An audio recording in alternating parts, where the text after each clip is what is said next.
praktek pada masa lampau berdasarkan klasifikasi ini, perdagangan domestik, perdagangan internasional, keuangan publik, keuangan sosial. Juga kami mencoba menggali undang-undang, menggali juga struktur kelembagaan dalam kerajaan, karena kami berpikir bahwa struktur kelembagaan dalam kerajaan juga akan memberikan informasi seperti apa ekonomi yang sedang berlangsung dalam kerajaan tersebut. Hipotesanya adalah kerajaan yang semakin ekonomi yang semakin kompleks akan dikelola oleh kerajaan yang juga semakin kompleks kelembagaannya, semakin rumit kelembagaannya. Nah, itu yang kemudian menjadi dasar kami menggali. Kemudian dengan literatur yang memang belum ada ketika itu, kami harus turun ke lapangan mencari buku-buku, kitab-kitab gitu ya, yang tersebar di daerah-daerah tapi tidak muncul di pentas nasional gitu ya, yang ditulis berdasarkan kitab-kitab kuno gitu ya, manuskrip asli, dalam buku-buku yang sifatnya regional, yang hanya dipelajari, misalkan Kerajaan Aceh Darussalam berasal menggunakan kitab-kitab seperti Mir'atut Tulab gitu ya, Tajus Salatin, Sirotol Mustaqim, tapi itu tidak dikenal di pentas nasional atau tidak dikenal dalam kita gitu, khasanah yang ada dalam ekonomi syariah. Ya. Tidak muncul dalam khasanah ekonomi syariah. Padahal kitab-kitab itu adalah kitab asli yang memberikan panduan seperti apa muamalah yang harus dijalankan baik oleh kerajaan maupun rakyat di bawahnya. Nah, kemudian kita mencoba menggali. Ini beberapa yang tadi saya sebutkan ya, Bapak Ibu sekalian, seperti kitab Mir'atut Tulab, Tajus Salatin, Sirotol Mustaqim, itu dari Kerajaan Aceh Darussalam yang kemudian menjadi referensi utama, menjadi referensi bagi pembuatan kitab-kitab untuk kerajaan-kerajaan lain. Bahkan sampai kerajaan yang pernah kami kunjungi itu di Martapura, di Kalimantan Selatan, itu menggunakan Mir'atut Tulab juga, meskipun mereka memiliki juga kitab kitab khusus ya yang dijalankan oleh Kesultanan Martapura. Kemudian juga naskah-naskah di bawahnya, ada naskah seperti Sarakata. Sarakata itu surat-surat resmi yang ditulis oleh kerajaan untuk keputusan-keputusan baik keputusan politik maupun keputusan ekonomi. Jadi coba kita gali Sarakata. Kemudian juga ada piagam-piagam, ada jurnal-jurnal yang memang menjadi jurnal kerajaan. Seperti juga yang kalau ada di Kerajaan Bima itu ada yang disebut dengan Bo Sangajikai gitu ya. Bahkan ini sempat kami gali sebagai catatan awal dalam penulisan buku kami gitu ya. Begitu juga dengan kontrak-kontrak perdagangan yang ada atau muncul ditetapkan baik oleh kerajaan bersama para pedagang. Pedagangnya juga baik pedagangan saudagar nasional maupun saudagar internasional. Nah, khusus yang saudagar internasional, Bapak Ibu sekalian, jangan juga melihat bahwa internasional itu adalah internasional Nusantara dengan Eropa atau dengan benua Asia lain, tapi yang disebut internasional itu pokoknya semua pihak yang ada di luar kerajaan itu internasional. Jadi kalau misalkan Kerajaan Aceh Darussalam berkontrak dengan Kerajaan Melaka, itu internasional. Kerajaan Aceh Darussalam dengan Martapura, meskipun saat ini kita ada dalam satu negara, tapi dulu itu adalah negara yang berbeda gitu. Atau seperti dengan Delhi dan Serdang, meskipun Delhi itu dulu adalah wilayah kekuasaan Aceh Darussalam yang kemudian memisahkan diri tahun 1669 ya, didirikan oleh Panglima Gajo Pahlawan itu. Tapi pada saat kerajaan itu sudah established, dia menjadi perdagangan internasional. Nah, hal-hal yang seperti ini perlu menjadi asumsi dasar kita gitu ketika kita menuliskan praktek-praktek ekonomi dan keuangan syariah. Seperti itu mungkin di awal, baru kemudian kita mencoba mencari klasifikasinya ya, atau mencoba membuat timeline-nya yang kita mau kaji itu yang mana gitu ya. Jadi setidaknya seperti ini timeline yang kami buat. Masa sebelum hegemoni Eropa, kolonialisme, masa kolonialisme dan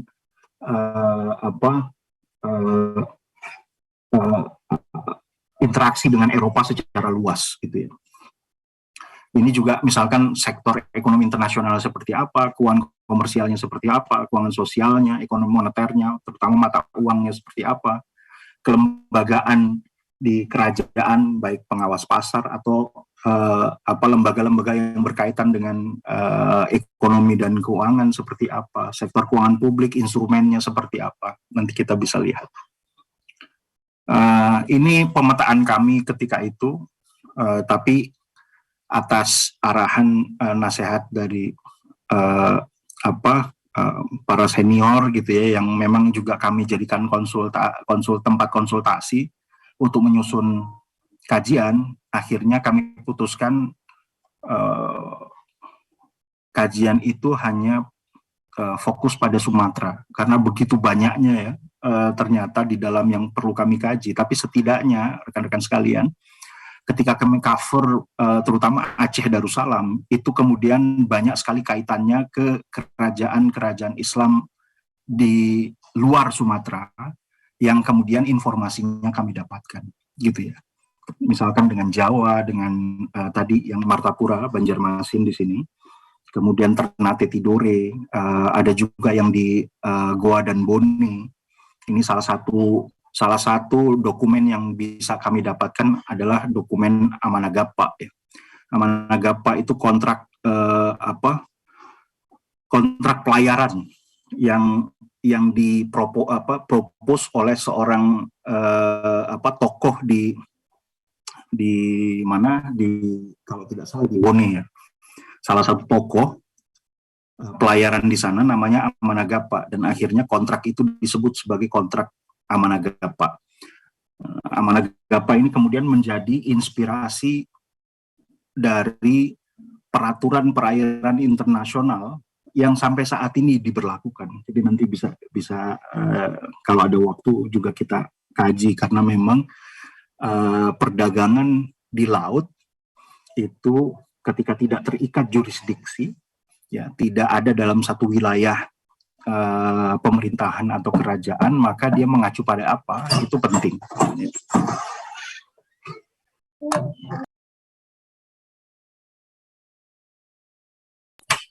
Maaf, ada anak tadi.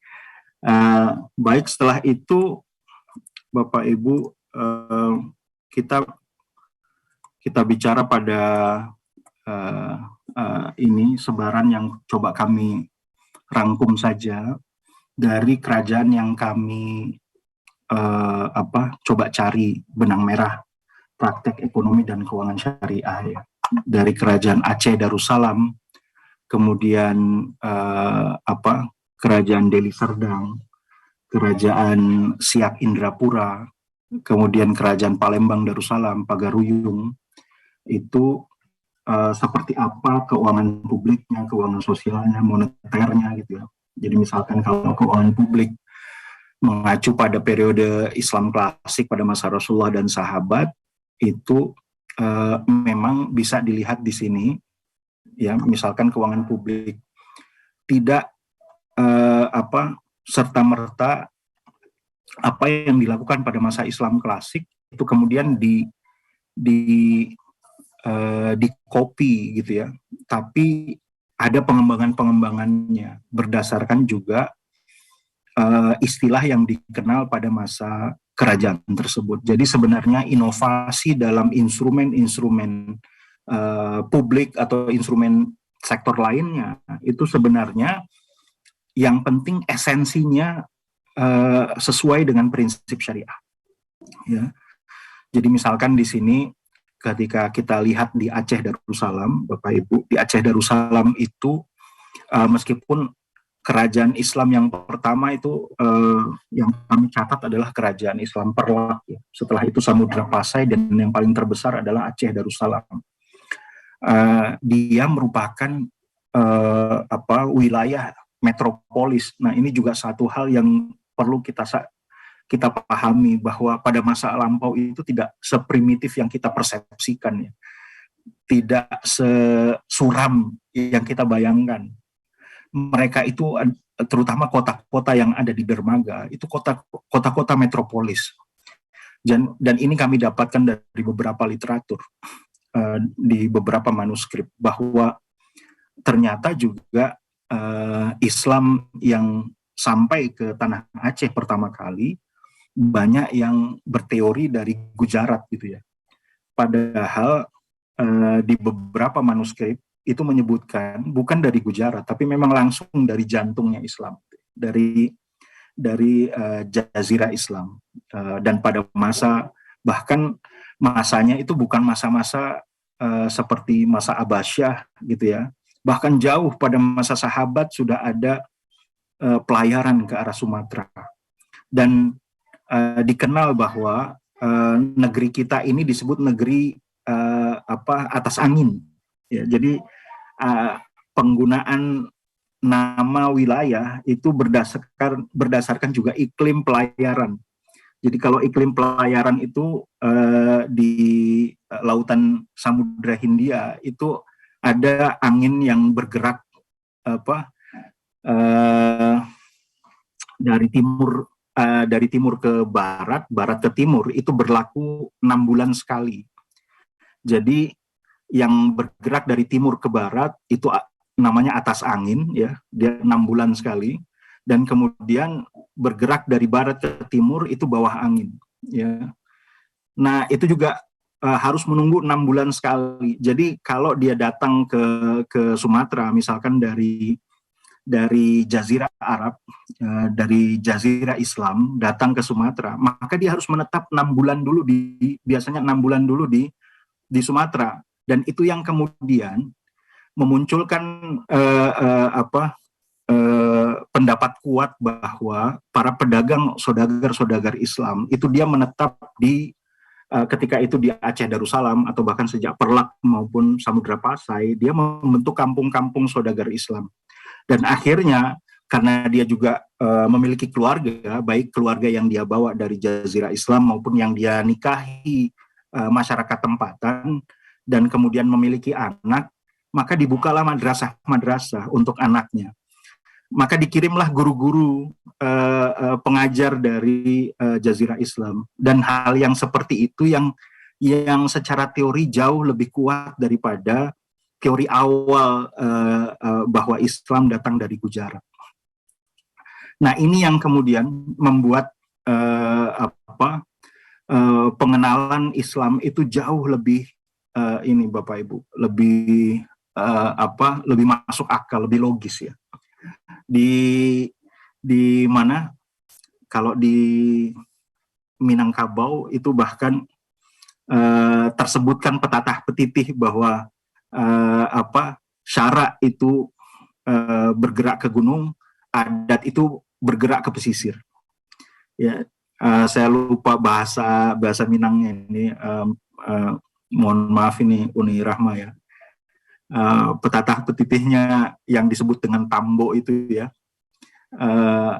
Tambo itu ini yang kami tidak dapatkan manuskrip kalau di Pagaruyung atau di Minangkabau, karena adat tambonya itu lebih mengandalkan sastra lisan. Jadi pelajaran-pelajaran adat dan agama itu dimasukkan dalam petatah petitih gitu ya, dalam sastra yang kemudian dihafal turun-temurun ya, seperti Syarak Basandi Kitabullah, betul ya, Syarak Basandi Kitabullah, adat Basandi Syarak Basandi Kitabullah. Ya. Ada juga yang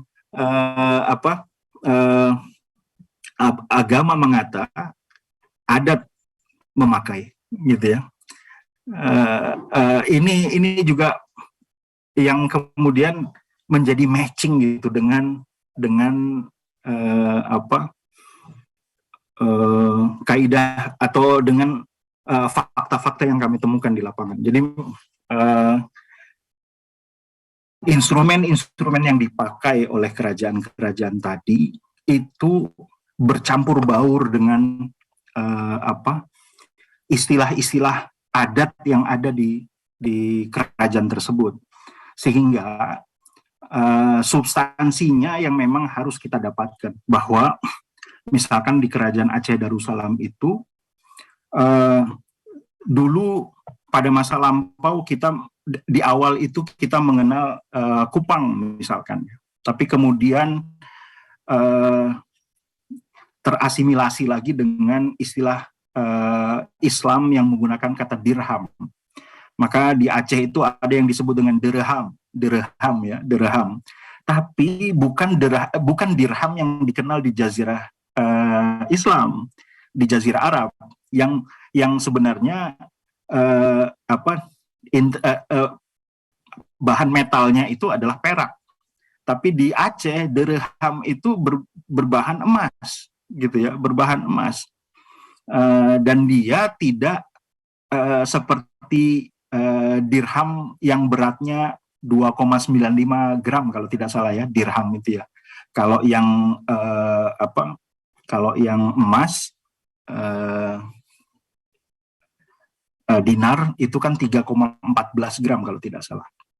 Sementara yang dikenal di Aceh Darussalam itu berat itu sudah disepakati bahwa 0,6 gram ya, 0,6 gram dengan karat 17 karat. Campuran bahan logam aslinya itu sekitar 70%. Jadi esensi uang itu pada dasarnya tidak ada simbol-simbol yang ada atau di copy paste pada masa jazirah Islam. Tapi yang penting substansinya, bahwa dia berlaku sebagai uang dan jumlahnya itu dikelola. Ya. Dia tidak bisa diserahkan kepada pihak swasta, dia tidak bisa diserahkan pada sebarang pihak gitu ya. Dia harus dikelola, jangan sampai dia lebih banyak. Yang kedua, pada kerajaan Aceh Darussalam, sistem moneter yang bisa menerima ini Bapak Ibu sekalian, yang bisa menerima uang lain ya, karena memang dasarnya itu metal berdasarkan logam mulia ya. Jadi Aceh Darussalam itu menggunakan mata uang yang sangat kompleks, yang sangat banyak jenisnya. Jadi ada ditemukan uang dari Cina, uang dari Afrika, uang dari Eropa, dan itu berlaku tanpa perlu ada aturan yang lebih rigid gitu ya. Jadi diterima begitu saja. Tapi apabila uang tersebut dibawa ke pedalaman, lebih banyak yang menggunakan dirham atau kupang tadi, ya. Maka terwujudlah profesi-profesi baru di kota-kota dermaga di Aceh Darussalam, yaitu yang kita kenal kalau dalam Islam klasik yang disebut dengan sorof. Ya, sorof itu lembaga penukar uang, ya, money changer. Ya. Bahkan di kota-kota dermaga di Aceh itu muncul profesi-profesi baru yang dikenal dalam kerajaan Aceh Darussalam ketika itu, seperti contohnya penerjemah kontrak, karena begitu banyaknya negeri-negeri luar yang datang ke Aceh untuk bisa berkontrak dengan Aceh Darussalam.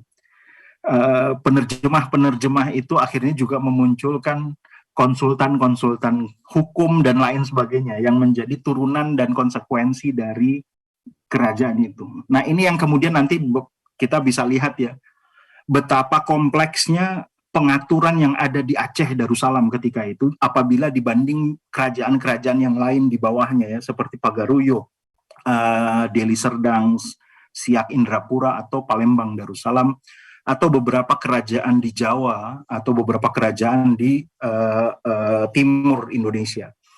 Kompleksitas itu nanti terlihat di kelembagaan kerajaan. Ini saya mungkin akan lompat-lompat tidak membahas semuanya Bapak Ibu, tapi bisa nanti dibaca. Kemudian yang saya ingin juga soroti adalah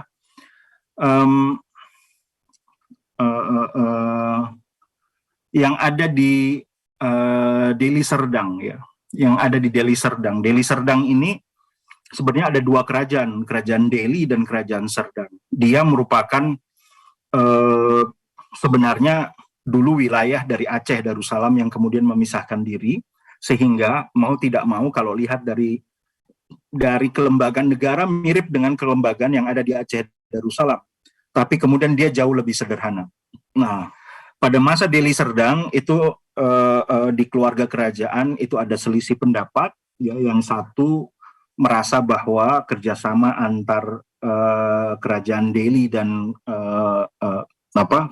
VOC Belanda itu merongrong ekonomi dan merugikan rakyat Deli, dan akhirnya saudara dari Sultan Deli meminta haknya untuk memiliki tanah di wilayah Serdang, dan kemudian dia mendirikan kerajaan Serdang. Yang menarik dari sini adalah bagaimana Serdang membangun ekonominya dari wilayah yang tidak memiliki apa-apa kecuali hutan. Ya. Dia tidak memiliki sumber daya yang sudah dimiliki mewah oleh kerajaan Deli dengan tembakau dan minyaknya gitu ya. Akhirnya apa yang dia lakukan, yang mereka lakukan adalah menampung semua migran-migran yang keluar atau melarikan diri atau sudah bebas dari kolonialisme, ya. Baik itu dari Afrika, Cina maupun dari Jawa. Dan akhirnya diberikan hak untuk mengelola tanah di Serdang, dan itu yang kemudian membangun industri di kerajaan Serdang. Bahkan banyak sekali pabrik-pabrik yang muncul, dan pekerjanya itu bukan pekerja pribumi, tapi pekerjanya dari Cina maupun dari Afrika. Bapak Ibu kalau punya kesempatan, Rizky bisa datang ke museum di kota Serdang. Itu ada museum baru yang sangat bagus gitu ya. Juga bisa memberikan pelajaran banyak. Nah, pelajaran dari Serdang ini buat saya cukup penting ya, karena kita tahu bahwa dalam membangun ekonomi yang penting itu adalah produktivitas, bukan ketersediaan uang gitu ya, bukan ketersediaan harta di awal, tapi yang lebih penting adalah produktivitasnya. Uang itu konsekuensi. Ketika produksinya dipakai oleh banyak orang, maka uang mau tidak mau juga akan datang ke negeri itu. Dan itu yang terjadi di Serdang. Ya, itu yang terjadi di Serdang. Kalau kita melihat kerajaan atau pada masa Islam klasik, bagaimana Mekah dan Madinah di lokasi antah berantah gitu ya, di tengah padang, kan juga tidak ada yang pernah berpikir itu sumber daya alamnya apa gitu, nggak ada. Dia lebih mengandalkan dari para peziarah dan saat ini haji, dan akhirnya dari produktivitas itu maka datanglah yang namanya dirham dari Bizantium gitu ya, fulus dari dirham dari Sasanian, kerajaan yang ada di Persia, dinar yang dari Bizantium, fulus dari kerajaan-kerajaan sekitarnya datang ke Mekah gitu. Dan itu mirip sekali apa yang terjadi di Serdang. Ya, jadi Bapak Ibu bisa datang ke sana. Bahkan ada foto yang memperlihatkan pembangunan dam besar gitu ya, seperti BKT yang kita kenal di ini ya, di Jakarta Timur itu ya, banjir kanal timur itu ya. BKT besar yang dibangun di Serdang, dan itu pada masa kerajaan abad 18-19 itu ya. Dan itu dibangun oleh pekerja-pekerja asing gitu. Jadi sebenarnya populasi yang banyak itu sebenarnya bukan beban.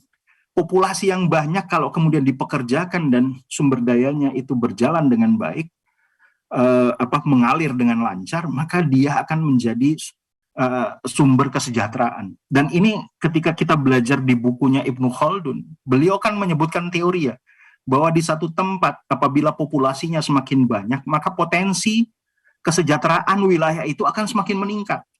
Jadi populasi itu sebenarnya bukan beban sekali lagi, tapi ketika dia diberdayakan, diberi kesempatan untuk bisa berproduksi, maka dia menjadi sumber kesejahteraan. Nah, ini yang mungkin bisa menjadi pelajaran penting bagi kita dalam mengelola populasi. Jadi populasi jangan dipandang sebagai beban. Ya, semakin banyak para penguasa atau pemilik wewenang dalam pengelolaan pemerintahan baik daerah maupun pusat harus melihat dengan frame seperti ini, tidak kemudian menghalang-halangi migrasi dan imigrasi gitu ya. Itu sepatutnya dikelola dengan baik karena rakyat itu harus dilayani gitu. Ini yang penting. Lesson learn-nya adalah bagaimana menempatkan rakyat itu sebagai objek pembangunan gitu ya. Jadi tidak hanya dikatakan sebagai beban. Itu pelajaran yang penting dari kerajaan Serdang. Kemudian juga kerajaan Siak Indrapura. Bapak Ibu sekalian, di kerajaan Siak Indrapura itu ada satu ketentuan bahwa rakyat tidak boleh menjual hasil sumber dayanya ke selain anak negeri Siak. Jadi tersebutkan dalam satu undang-undang di Siak Indrapura. Sumber daya yang dihasilkan oleh Siak tidak boleh diperjualbelikan secara langsung kepada pihak di luar putra Siak Indrapura. Jadi istilahnya tidak boleh diperdagangkan dengan pihak internasional secara langsung, karena yang harus dijaga adalah kemandirian kota Siak, negeri Siaknya dulu. Jadi hasil dari sumber daya yang ada di Siak itu jangan sampai lebih dinikmati oleh luar, tapi kemudian tidak mensejahterakan orang di dalamnya. Yang melakukan transaksi dengan pihak luar adalah kerajaan, ya, oleh kerajaan. Maka saat itu pernah Bapak Ibu kita diceritakan, karena kami datang langsung ke Istana Siak ya. Di Istana Siak itu ada manuskrip yang berjumlah hampir 300.000 manuskrip. Yang baru diterjemahkan itu 60 ribuan. Ya. Yang baru dikodifikasi itu 60 ribuan, jadi 300.000. Ya. Ini satu sumber ilmu yang luar biasa gitu ya. Ini karena juga ada kawan kami ya, teman-teman yang dulu di Malaysia, ada Pak Husni Merza di sana. Beliau sekarang menjadi wakil bupati. Beliau itu turunan ketiga dari mufti kerajaan Siak terakhir. Jadi ketika datang di Istana Siak, waktu itu kami sudah terlalu sore, Istana Siaknya sudah tutup. Tapi ya karena ada orang dalam gitu ya, cucu dari mufti terakhir kerajaan Siak, kita diperkenankan. Dan bahkan diperlihatkan manuskrip-manuskrip yang ada di sana yang belum terjamah oleh para peneliti gitu. Jadi Bapak Ibu sekalian, begitu banyaknya sumber pengetahuan yang belum tergali, yang sebenarnya sudah menjadi wisdom orang-orang dulu, tapi kita itu tidak bisa, ya memang belum memanfaatkan itu ya. Jadi saya belajar dari yang tadi saya ceritakan, bagaimana kerajaan Siak sampai sekaya itu ya. Jadi kita mungkin sudah sama-sama dengar ketika Indonesia merdeka, sumbangan kerajaan Siak kepada RI ketika itu kalau dihitung dengan mata uang saat ini itu lebih dari 1.000 triliun, ya, lebih dari 1.000 triliun. Ya. Dengan tentu saja kita akan berpikir itu uang dari mana itu. Jadi kalau Bapak Ibu datang ke lokasi Siak Indrapura itu begitu strategisnya kotanya di pinggir sungai, tapi dia tidak ada di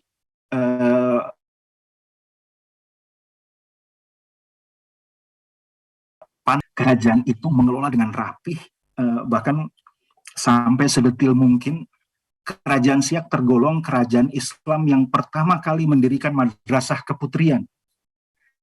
Jadi Bapak Ibu, kerajaan ini merupakan kerajaan yang sangat komplit, ya, yang sangat komplit. Jadi kalau ada yang mengatakan bahwa Islam itu mengungkung perempuan, bisa dilihat dari sejarah. Bahkan madrasah pertama kali atau bahkan universitas tertua yang kita tahu di Maroko itu didirikan oleh seorang perempuan. Dan yang kita tahu di kerajaan Indonesia ini ada Siak yang pertama kali mendirikan madrasah untuk keputrian. Yang kedua, bahwa Siak itu mendahulukan kepentingan warga negaranya. Jadi saya belajar dari bukunya juga Yusuf Qaradawi. Dia katakan dalam berproduksi, prinsip pertama yang harus dijadikan pegangan oleh para produsen adalah memproduksi untuk kemandirian umat di sekitarnya. Bukan untuk mendapatkan keuntungan dari pihak luar yang dia akan nikmati sendiri. Tapi juga kemampuan dia dalam berproduksi harus mengutamakan kebutuhan masyarakat sekitarnya. Sehingga itu bisa membangun kemandirian mereka dan kemudian secara filosofis menjaga izzah, menjaga kehormatan, menjaga harga diri dari masyarakat atau dari umat untuk tidak bisa dianiaya atau dizalimi pihak luar. Jadi kerajaan Siak itu betul-betul memegang prinsip itu untuk bisa menjaga kesejahteraan umat. Bapak Ibu sekalian, mungkin saya tidak terlalu lama di sana. Yang terakhir, pelajaran yang lain dari kebijakan publik yang ada di Kerajaan Palembang Darussalam. Jadi ada satu kebijakan unik yang ada di Palembang. Jadi Palembang itu kan juga dominan daerahnya daerah rawa-rawa ya Bapak Ibu, yang kondisinya sangat bergantung dengan dengan pasang surut air laut. Jadi bahkan ada ketentuan yang kemudian dibangun oleh Kerajaan Palembang Darussalam terkait dengan aset yang dimiliki di tanah yang terpengaruh oleh pasang surutnya air laut. Jadi ketika air laut surut, maka aset itu mengikat pada patok-patok yang memang sudah dimiliki secara definitif oleh para pemilik tanah. Tapi begitu laut pasang, ya, maka ketentuan yang sudah ditetapkan oleh kerajaan adalah semua aset yang ada dan terkandung di laut itu menjadi milik publik, bukan milik patok. Jadi kalau misalkan patoknya itu berupa tiang, kelihatan ketika air sedang pasang, itu tidak kemudian cuma miliknya si pemilik tanah, tapi dia menjadi pemilik publik. Apabila air lautnya surut dan masih tertinggal ikan di tanah tadi pada balong-balong yang sudah ada, maka itu milik negara. Ya, itu milik negara dan kemudian dimanfaatkan sepenuhnya untuk masyarakat. Ya. Jadi bayangkan Bapak Ibu, sampai sedetil itu peraturan kebijakan publik yang dibangun. Tapi substansinya adalah bagaimana menjaga agar sumber daya itu tidak termiliki secara eksklusif oleh segelintir orang, tapi kemudian dinikmati oleh banyak pihak, terutama rakyat, gitu ya. Jadi dia tidak eksklusif dimiliki oleh seseorang. Sekali lagi, prinsip ini tentu saja sejalan dengan syariat Islam bahwa setiap sumber daya itu harus mengalir dan memberikan kesempatan untuk bisa dimanfaatkan oleh banyak orang. Dan itulah yang kemudian bagi saya saat ini Bapak Ibu sekalian harusnya menjadi pelajaran-pelajaran penting buat para baik pemerintah daerah maupun pemerintah pusat ya, dalam membangun kebijakan publik. Seperti itulah yang sepatutnya bisa dijadikan rujukan gitu.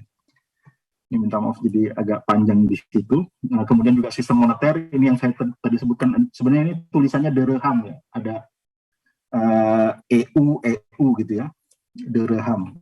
Ada kupang, ada pardu, tahil. Tahil ini sebenarnya terpengaruh oleh mata uang yang ada di Cina, ya, tahil. Kalau kita sering nonton film Mandarin itu yang ada tahil. Nah, jadi sebenarnya ini tahil dari Cina. Tapi sekali lagi Bapak Ibu, inilah yang tadi saya ceritakan mata uang yang beredar luas terutama di kota-kota pelabuhan, kota dermaga yang ada di Aceh Darussalam itu begitu variatif. Tapi kalau dia kemudian mau dipakai untuk pelosok, maka dia biasanya menggunakan apa yang dia nyaman, yaitu dirham dan kupang. Ya. Maka itu juga kemudian mempengaruhi banyak sekali ada satu lagi cerita yang sangat spesifik ya Bapak Ibu, ini minta maaf ya. Ketika kami datang ke daerah situs-situs Aceh Darussalam, ada satu makam yang kemudian membuat saya agak sedikit tambah bangga gitu ya dengan itu. Banyaknya sultan-sultan yang ada di Aceh Darussalam dari sejak Samudra Pasai sampai Aceh Darussalam itu tertuliskan raja keturunan Bugis, raja keturunan daerah-daerah timur Indonesia. Jadi Bapak Ibu, kita nggak coba ambil pelajaran bahwa dulu tidak ada yang namanya menjaga terah murni, misalkan ini harus keturunan ini maka dia yang lebih berhak gitu. Tapi ternyata banyak, terutama permaisuri yang ada di kerajaan Aceh Darussalam itu berasal dari kerajaan-kerajaan lain. Karena saya keturunan Bugis gitu ya, jadi merasa saya berarti dengan saudara-saudara di Aceh kita punya satu leluhur yang sama. Jadi mudah-mudahan persaudaraan ini bisa kita jaga terus sampai saat ini gitu ya. Bahwa sebenarnya kita itu cuma ditakdirkan oleh takdir-takdir yang sebenarnya kita tidak punya kontrol atas itu ya. Jadi betul-betul kata Allah, kita diciptakan bersuku-suku untuk saling mengenal dan bersaudara. Dan itu pelajarannya sangat manis sekali ya ketika saya pertama kali melihat situs itu dan terbelalak gitu, lihat makamnya tertulis dalam huruf Jawi ya, huruf Arab tapi dengan bahasa Melayu gitu ya. Baik raja maupun sultanah. Nah, ini juga menjadi penting pelajarannya Bapak Ibu bahwa kalau kita melihat, saya langsung ke perundang-undangan ya Bapak Ibu. Jadi ada perundangan yang yang dipakai di kerajaan Islam, ya misalkan di Aceh Darussalam. Yang paling terkenal itu adalah Kitab Mir'atut-Tulab yang ditulis oleh Abdul Rauf As-Singkili, satu ulama besar yang diperintahkan oleh Sultanah Sofiyatuddin tahun 1660-an gitu ya. 1660-an untuk menulis undang-undang yang bisa dijadikan pedoman kesultanan dalam beraktivitas muamalah. Ya, namanya kitabnya Mir'atut-Tulab. Sebenarnya sebelumnya ada Qonun Makuta Alam ya, yang kemudian menjadi undang-undang kuno dari kerajaan di Aceh Darussalam. Tapi setidaknya ketika Mir'atut-Tulab ini dituliskan, maka kitab ini kemudian menjadi magnum opus dari masa itu. Jadi Abdul Rauf As-Singkili ini yang memiliki salah satu murid yang terkenal adalah Syekh Ulakan. Syekh Ulakan ini yang menjadi Syekh pertama, digolongkan sebagai ulama pertama yang menyebarkan Islam di Minangkabau. Ya, Syekh Ulakan. Ulakan itu kalau tidak salah nama tempat ya, Uni Rahma ya. Saya mohon dikoreksi kalau salah. Ulakan itu nama tempat kalau tidak salah. Jadi Kampung Ulakan menjadi pusat penyebaran Islam di Minangkabau. Dan ini yang kemudian mempengaruhi sangat signifikan tata kelola yang ada dalam kerajaan Minangkabau. Jadi di Minangkabau itu akhirnya ada raja alam, raja adat, raja ibadat. Ya, ada 3 raja yang kemudian raja alam itu yang menjadi pemegang koordinasinya gitu ya. Tapi kelembagaan Islamnya diestabliskan dalam lembaga yang disebut dengan raja ibadat. Nah, saya kembali ke kerajaan Aceh. di kerajaan Aceh begitu Mir'atut Tulab ini dibuat, maka itu kemudian juga secara signifikan begitu merubah kelembagaan yang ada. Jadi kalau bisa dilihat di sini ya, Bapak Ibu, ini secara sederhana saja saya coba perlihatkan kelembagaan di Aceh Darussalam. Jadi ada sultan yang kemudian dia ada di dewan yang disebut dengan Bailai Rumsari. Ya, jadi di sini petinggi-petinggi kesultanan ya. Jadi ada perdana menteri, ada hulu balang, ada ulama yang berkumpul menjadi anggota Balai Rumsari. Kemudian di bawahnya ada Balai Furdah. Ya. Balai Furdah ini lembaga urusan perniagaan serta kebijakan dagang dalam dan luar negeri. Kemudian ada Balai Gading, lembaga urusan pemerintah daerah. Ada Baitul Mal, dan ada kemudian yang di bawah Balai Laksamana sebagai ketentaraan.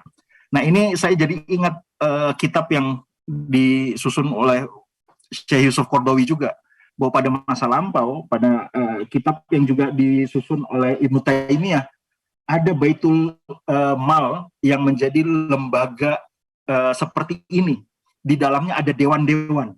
Ya, ada dewan sedekah, ada dewan hisbah, ada dewan macam-macam.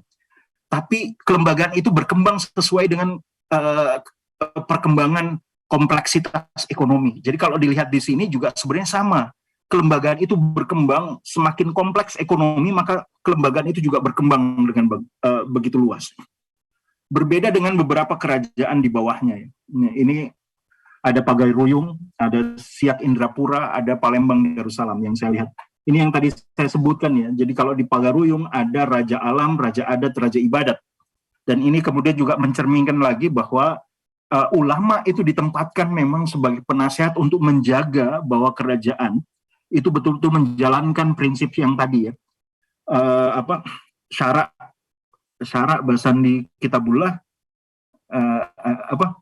adat Basandi syarak Basandi Kitabullah. Ketika saya bertanya dengan pakar sejarah di Palembang, di Universitas Sriwijaya, dia katakan bahwa terms adat Basandi syarak Basandi Kitabullah itu sebenarnya tidak menjadi dominan ada di Minangkabau, tapi dia menjadi premis atau menjadi prinsip utama di seluruh kerajaan di Sumatera. Ya, bahkan di Palembang sendiri sebenarnya menggunakan hal yang sama, meskipun secara sejarah, Bapak Ibu sekalian, Palembang Darussalam itu sebenarnya adalah daerah kekuasaan Demak. Ya. Jadi ketika Demak bermasalah, berkonflik, maka Palembang Darussalam memisahkan diri. Makanya tidak heran ya Bapak Ibu sekalian bisa lihat dari tata kelola kenegaraannya, itu kelihatan seperti di daerah Jawa, ada Patih, Adipati, Penghulu, Syahbandar. Ya, ada Temenggung, ada Ronggo, Demang, ya. Ini kan kelembagaan yang ada di Jawa. Tapi dalam konteks pengelolaan dan adatnya, dia mengacu pada hampir sama dengan semua kerajaan yang ada di Sumatera. Yaitu prinsip yang tadi. Adat Basandi syarak Basandi Kitabullah.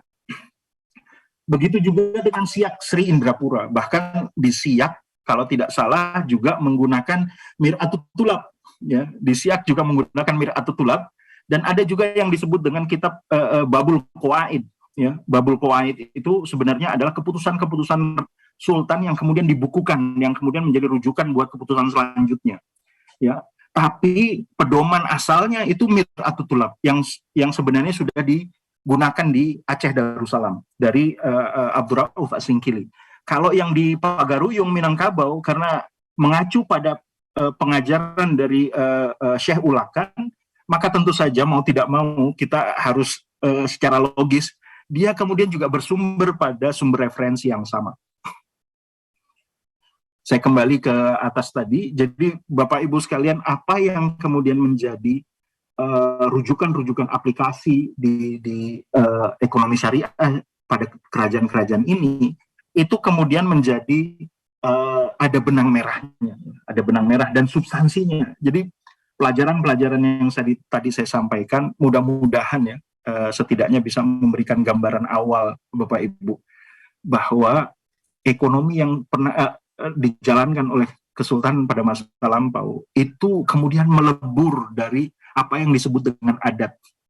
Adat kemudian menggunakan istilah-istilah yang lebih dikenal oleh masyarakat bawah, tapi substansinya sebenarnya sudah berasal dari agama. Ya. Dan ini juga bisa menjadi pelajaran kita saat ini. Yang penting itu sebenarnya substansi. Ya. Sekali lagi yang sebenarnya penting adalah substansi. Tidak ada pada simbol-simbol nama. Meskipun tidak salah juga kalau kita memperkenalkan nama-nama yang lekat dengan Islam. Tapi setidaknya dari yang sudah berkembang di tingkat masyarakat, bagaimana misalkan masyarakat itu begitu aware dengan kewajibannya pada zakat, infak, sedekah. Bapak Ibu, ketika kami pernah masuk ke Sumatera Barat sampai ke pelosok-pelosok, kita bertanya, saat ini kan ada yang disebut dengan lumbung piti nagari. Ketika kita tanya dengan para tetua adat di sana, lumbung piti nagari itu sebenarnya sejarahnya seperti apa? Dulu itu setiap nagari itu desa, kelurahan, setingkat kelurahan, di mana di dalamnya itu kaitan darah antar keluarga itu erat, karena memang gampong yang muncul menjadi nagari pada awalnya itu adalah satu keluarga, kemudian berkembang menjadi keluargaan gitu ya. Nah, dalam menjaga nama baik keluarga besar itu, mereka saling membantu. Disebutlah interaksi itu menggunakan mekanisme lumbuang. Lumbuang itu adalah penyisihan dari panen-panen yang dimiliki oleh setiap keluarga untuk membantu keluarga yang mengalami keterdesakan. Jadi konsep menjaga keluarga besar itu digunakan lumbuang, dan kemudian saat ini berubah menjadi lumbuang piti nagari karena menggunakan piti gitu ya, menggunakan uang. Itu jauh lebih fleksibel, tapi substansinya sama. Oleh sebab itu pelajaran penting sebenarnya bahwa ikatan sosial di antara kita itu dulu sebenarnya menjadi modal awal yang sangat besar dalam mengelola ekonomi dan penjagaan sosial dari masyarakat. Dan ini tidak dimiliki Bapak Ibu oleh masyarakat lain gitu, dan bisa menjadi pelajaran penting dalam formulasi kebijakan-kebijakan selanjutnya, bahwa local wisdom berupa social bonding, ya, menggunakan social bonding itu jauh lebih efektif dari sekedar menggunakan kebijakan publik, memunculkan satu instrumen baru dalam menjaga social safety net gitu ya. Itu akan jauh lebih efektif kalau kita menggunakan social bonding antar keluarga, ya, di mana setiap keluarga saling menjaga sanak familinya, ya. Dan ini bisa kemana-mana saya cerita ya. Karena ini juga salah satu yang konon kabarnya dulu dikembangkan oleh teman-teman yang ada di Malang dan Surabaya. Ada yang disebut dengan koperasi wanita bakti setia dan budi setia dan bakti setia. Itu menggunakan pendekatan arisan, di mana social bonding di antara mereka setahun 50-an itu dimunculkan berupa tanggung renteng yang akhirnya katanya dipelajari oleh Pak Muhammad Yunus pada akhir tahun 70-an, dan kemudian dia mengembangkan itu di Bangladesh dengan cara Grameen model. Ya, saya juga waktu itu bingung bagaimana budaya Bangladesh bisa muncul ikatan antar wanita, padahal tidak ada budaya di sana seperti itu. Budaya itu ada di Indonesia berupa arisan, ya. Dan ternyata terjawab itu ketika saya juga sampai bertemu dengan Bu Zafril ya, sebagai pelopor arisan itu di Bakti Setia dan Budi Setia Malang dan Surabaya. 2 tahun lalu beliau meninggal. Tapi mudah-mudahan ini bisa menjadi cerita informasi yang bermanfaat buat teman-teman semua.